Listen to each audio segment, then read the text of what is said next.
Now, Israeli companies have been hit by a massive cyber attack this month. The cyber breach was made public after one company reported the attack to the Tel Aviv Stock Exchange, but it looks like over 40 firms were affected. Hackers have made off with tons of data, but no ransom has been demanded for the information. And now reports are saying that Iran is the likely culprit. This attack is the fifth in a series of attacks in 2020 here in Israel that experts have pinned on Tehran, including one that targeted Israel's water infrastructure. Well, joining us now to break down just what's going on here is ARIEL Evans, the CEO of Cyber Innovative Technologies. So can you just explain to us what kind of cyber attack this was? What kind of information are hackers trying to steal from companies like these?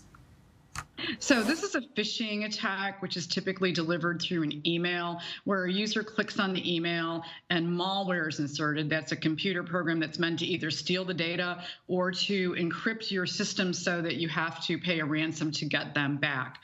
This is a state-sponsored activity. In this case, a group called Muddy Water. They are a stealthy threat actor, meaning that they act very, very covertly, and it's always usually from a nation state or a state-sponsored group that wants to gain access to the computer systems and will remain undetected for some period of time.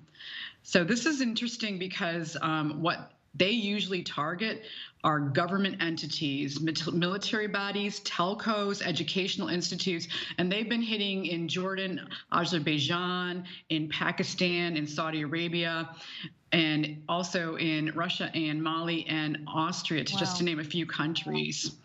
Now, reports have been pinning Iran as the likely suspect behind this attack. How likely is it that Tehran was involved? And are there any other likely suspects here? What do they want? So interesting question. When you look at who does it, you're looking at motive, means, and opportunity. The who and the what, the how and the what is going to tell you the who. So Iran has threatened retaliation in a number of different ways over the past several months.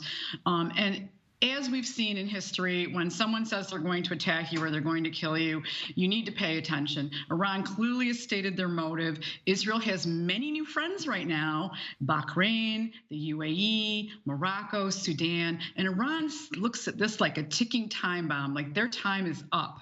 And everybody's on the same page now about this. The other likely suspects could be anybody on the OFAC list. That's the Office of Foreign Asset Control the United States has, which lists all your terrorist friends. So anyone like Hezbollah, which is a state-sponsored actor, could also be behind it. So what kind of damage can attacks like these do? I mean, how secure is Israeli infrastructure to handle them, especially from larger state actors?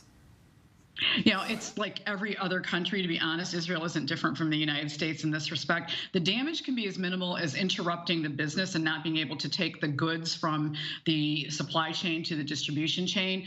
It also has much deeper implications.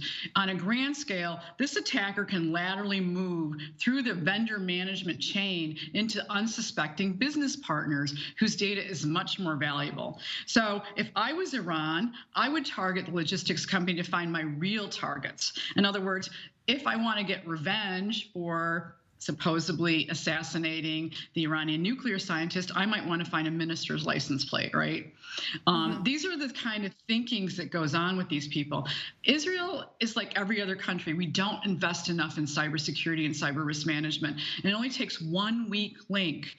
And when I first made Aliyah 7 years ago, I interviewed all the Israeli CISOs, the cyber information security officers, to understand how mature they were. And to be honest with you, Israel's companies were not as mature as I expected them to be, and that was a little shocking. And as we know, Iran and Israel have a long-standing cyber war going on, and Iran now has capabilities that the Israelis are just getting acquainted with. Israel entered the cyber war with a certain amount of chutzpah.